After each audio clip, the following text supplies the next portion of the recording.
A ver, ¿usted se imagina cómo será el trabajo después de pasada la pandemia? ¿Cuál es el futuro de los trabajos? ¿Qué se va a necesitar? ¿Qué no se va a necesitar más? ¿Cómo reinventarnos, además, en esta nueva realidad que vamos a empezar a vivir? Bueno, estamos con Peter Yamakawa, que es decano de la Universidad de San, para justo hablar de eso, hacer un poco de futurología inmediata y ver un poco, para que usted también vaya advirtiendo cuáles van a ser los nichos por donde se va a mover la nueva realidad laboral del país. ¿Qué tal, Peter? ¿Cómo está? Muy buenas tardes. Muy buenas tardes, Juan Carlos. Gracias por la invitación. Muy contento de poder conversar nuevamente contigo. No soy futurólogo, pero sí puedo, puedo dar algunas ideas de cómo yo veo el trabajo, el futuro post-COVID. Primero hay que entender el contexto, ¿no? ¿Cuáles son las consecuencias del COVID? Hay una alta tasa de desempleo. El teletrabajo ha venido ya para quedarse. El reto para las empresas es, después del post-COVID, ¿cómo vamos a manejar el teletrabajo? Es evidente que hoy más que nunca las necesidades de aprender a usar herramientas digitales es crítico, es esencial. Y también, hoy más que nunca, por la pandemia, a veces creo que tiene que pasar algunas crisis para ser más conscientes, por ejemplo, del cambio climático, del sector salud, del sector de educación, de cómo la tecnología puede cambiar la forma de trabajar y de vivir de las personas. También hay que entender algunas cifras, ¿no? He estado viendo la entrevista anterior con muchísima pena. Sé que, por ejemplo, el contexto en el Perú post-COVID es que ya han perdido 1.200.000, han dejado de laborar. Entonces, hay muchos elementos. Y el grueso está en los jóvenes, sí, ¿no? Lamentablemente. Así es. Lamentablemente, mira, eso también, o sea, cuando vemos, Juan Carlos, y vemos solamente por la pandemia, cuáles van a ser los futuros trabajos, ¿no? Y qué oportunidades se presentan.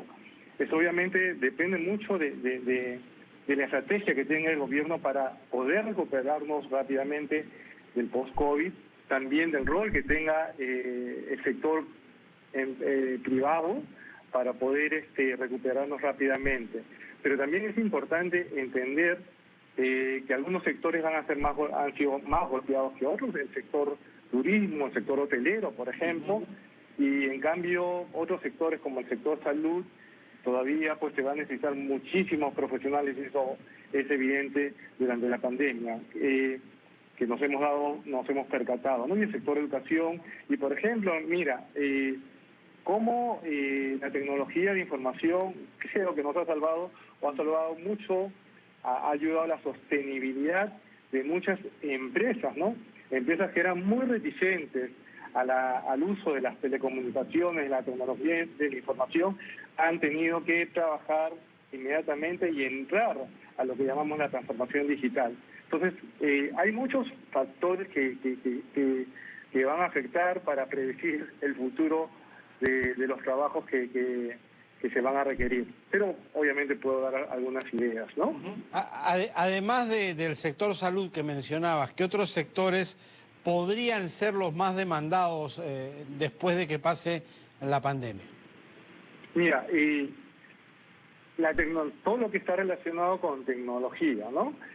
Por ejemplo, aquí durante la pandemia se ha notado muy claro que cómo las operadoras, las telecomunicaciones han cumplido un rol muy importante para las empresas y para la educación.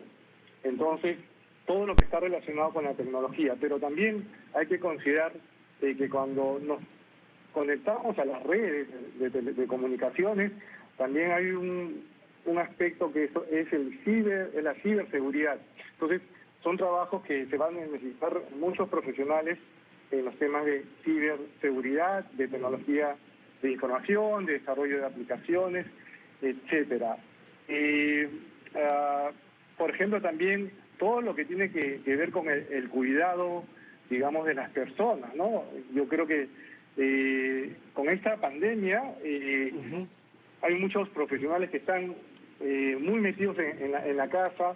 Entonces, el rol, por ejemplo, de hacer coaching, de poder manejar, digamos, e impulsar el trabajo colaborativo, el tema de impulsar las habilidades blandas, son trabajos que se van a requerir de los profesionales, por ejemplo. Claro, y bajo marcos distintos, ¿no? Por ejemplo, la flexibilidad de horario, lo que tú habías mencionado, el trabajo desde casa, el habituarnos a dinámicas totalmente distintas. Quienes lo hagan mejor tendrán mayores posibilidades de poder surfear esta ola, ¿no? Así es, Juan Carlos.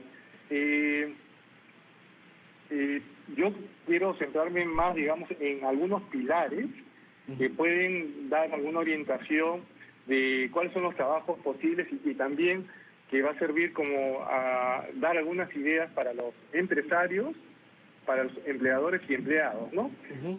Lo mencionaste, el horario flexible. Antes se evaluaba pues, a un trabajador o se le exigía que esté de 8 a 5. Se ha probado que muchas veces somos más eficientes trabajando en un horario flexible. Es un pilar que ya ha venido para quedarse. El reto es, tanto para las empresas como para los empleados, cómo adaptarse a este horario flexible. Probablemente soy más eficiente trabajando un sábado, o probablemente trabajando un poquito más tarde en la noche después de las 6 de la tarde. Entonces, esto es lo que tiene que entender la empresa, el empleador y el empleado. También, mira, el trabajo remoto ha mostrado que es esencial, eficiente y que ha venido para quedarse. Pero el reto es que cómo medimos a un trabajador. Exigen nuevas metas, nuevos indicadores. Probablemente estén orientados a medir los resultados, a medir cuánto trabaja en forma colaborativa, etcétera, etcétera. Entonces, hay otro pilar importante, Juan Carlos, como la adopción digital. La adopción digital. He visto con mucha satisfacción que muchas empresas, por ejemplo, bancos de crédito, los bancos, las empresas de telecomunicaciones, han invertido en lo que es la capacitación digital, ¿no? Para reducir la alfabetización digital. Otro pilar importante es la humanización de los trabajadores. El reto, digamos, para las empresas es que los trabajadores es la oportunidad. Si tú te das cuenta, y he escuchado mucho con muchos compañeros de trabajo todo el día, entonces y hay una mayor interacción muchas veces con el jefe, con el personal y entre el personal, porque utilizar Zoom, utilizar Blackboard, utilizar plataformas de videoconferencia nos da oportunidad de estar conectados 24/7, pero el tema también es eso. El rol que tiene la empresa es buscar el balance entre el trabajo y la vida personal, porque a veces se juntan las dos cosas, ¿no? Y tú hablabas de habilidades blandas. ¿A qué nos referimos exactamente? Que van a ser esenciales en esta nueva idea de trabajo. Claro, como te comenté, no soy futurólogo, pero creo que todo profesional debe preocuparse en desarrollar lo que llamamos las habilidades blandas, no solamente las habilidades blandas, sino las habilidades digitales, ¿no? Hoy más que nunca se va a requerir, por ejemplo, que los profesionales entiendan los datos, manejar los datos. Tú te has dado cuenta que, por ejemplo, cuán importante es manejar los números. Por ejemplo, en Estados Unidos, para enfrentar la pandemia, han utilizado Big Data utilizando inteligencia artificial para tomar mejores decisiones. Es decir, las herramientas y el profesional ahora debe entender que las herramientas digitales son un gran apoyo y es una obligación manejarlas. Perfecto. Otra habilidad importante es pensamiento crítico y que solucionemos problemas. Gran parte, por ejemplo, de los problemas que tenemos tanto del sector público y privado, es que nos demoramos mucho en buscar soluciones y lograr resultados concretos, ¿no? Claro, y estas terminan llegando tarde. Muchísimas gracias. Llegando tarde. Muchas gracias, Peter Yamakawa, decano de SAN, ha estado con nosotros. Cerramos nuestro bloque económico.